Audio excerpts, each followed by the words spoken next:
कैलाश पर्वत रे महादेव गोटे बड़ बरगछ मूल बाघ छालटीए पकईकि शांतिपूर्ण भाव में बसी पड़ी आउ बसिकी भगवान श्रीराम को जप करुँच से समय माँ पार्वती आसिकी तांको पाखरे पहुँची जाइछन्ति देखिछन्ति भगवान शंकर आज बहुत खुशी मंदिर अच्छा मन बहुत भल अच्छी ये कथा जाणिकी माँ पार्वती जो आसी जाइछन्ति भगवान शंकर देखिले पार्वती आसछन्ति तांकर बाम पाखरे गोटे आसन देइछन्ति बसियापई आउ माँ पार्वती भगवान शंकर बाम पार्श्वे बसी जाइछन्ति कहीं ना माता को बा पत्नी मानू स्वामीर बामांगी बोली कहुए से सदाबले बाम भागरे ही स्त्री माने स्वामी बाम पाखे ही बसती तेणुक महादेव बाम पाखे देते आसन माँ पार्वती महादेव बाम पाखे बसी जाइछन्ति आउ कहीं आसी माँ पार्वती आज महादेव को कौ विषय पचारुंट आम पढ़ा एवं रामचरित मानस एवं आपन को पढ़ी शुणेबी रामचरित मानसर बाल कांडर 107 दोहा सहित 4टा चौपाई आसतु शुणा। नमस्कार जय जगन्नाथ शुभ संध्या समस्त को बर्तमान मु रामचरित मानस आपन को शुणेबी भगवान श्रीरामंकर यही अमृतमय कथा को आम श्रवण करवा श्रवण करी आमर आत्मा आउ मन को पवित्र करवा आसतु। गुरु ब्रह्मा गुरु विष्णु गुरुदेव महेश्वर गुरु साक्षात् परम ब्रह्म तस्मै श्री गुरवे नमः। ओम गुरुदेवाय नमः। एबे मु आपन को रामचरित मानसर 107 नंबर दोहा पढ़ी शुणेबी कौन लिखाई प्रभु समर्थ सर्वज्ञ शिव सकल कल गुण धाम जोग ज्ञान वैराग्य निधि प्रणत कलप तरुनाम।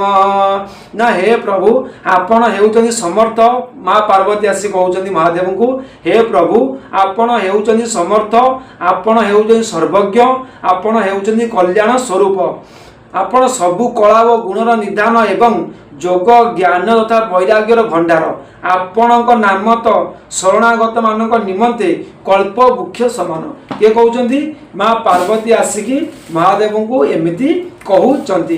तापर 1 नंबर चौपाई जौम पर प्रसन्न सुख राशि जानिय सत्य मोहि निज दासी तौ प्रभु हरऊ मोर अज्ञाना कही रघुनाथ कथा विधि नाना।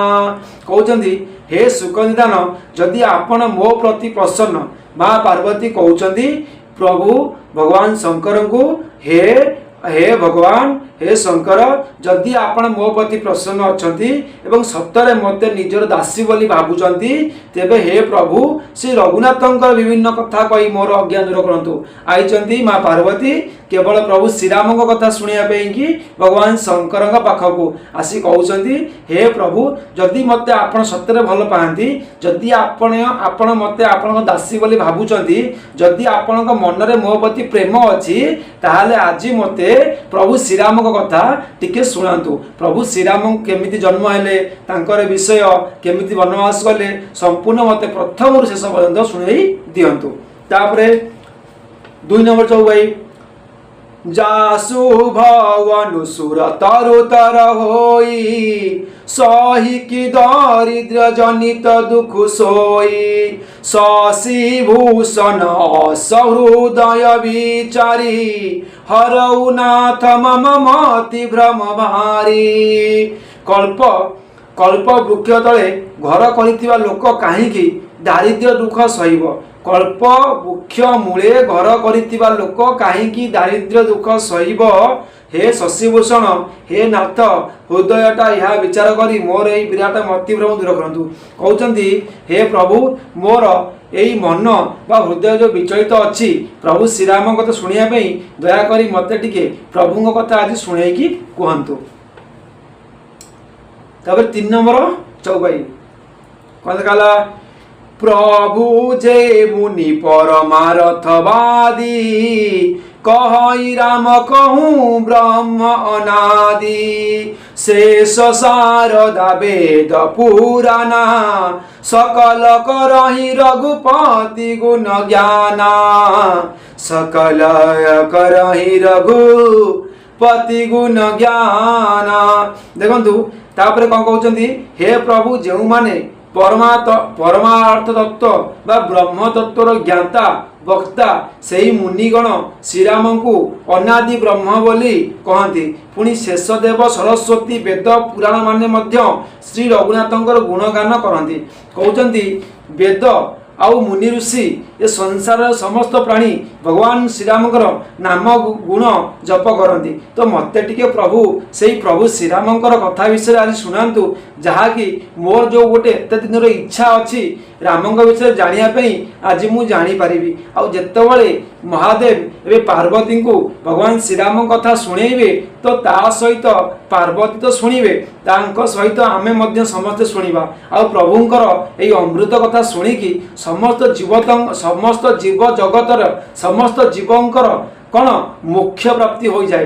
जे राम कथा शुणे ताकू समस्त पापरु मुक्ति मिल जाए। जे राम को ध्यान करे तार समस्त दुख दूर हो जाए। तेणुक यही अमृतमयी कथा माँ पार्वती शुणवे भगवान शंकर कहे ता सहित आमे माने शुणिकी आम जीवन को धन्य करवा। आसतु 4 नंबर चौपाई। तुम न पुनि राम राम दिन राति सादर जपहु अनंग आरती रामु स अवध नृपति सुत सोई कि अज अगुण अलख गति कोई।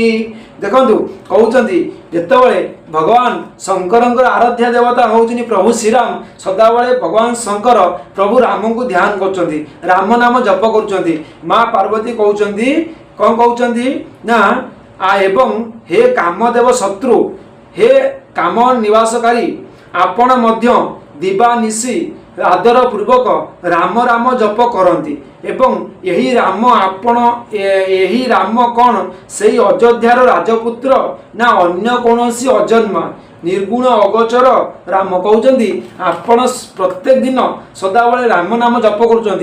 तो आपण मैंने जो राम नाम जप करुँच ये कौन से ही राम जी अयोध्या राजा होते ये कौन से ही राम जी वनवास जाते।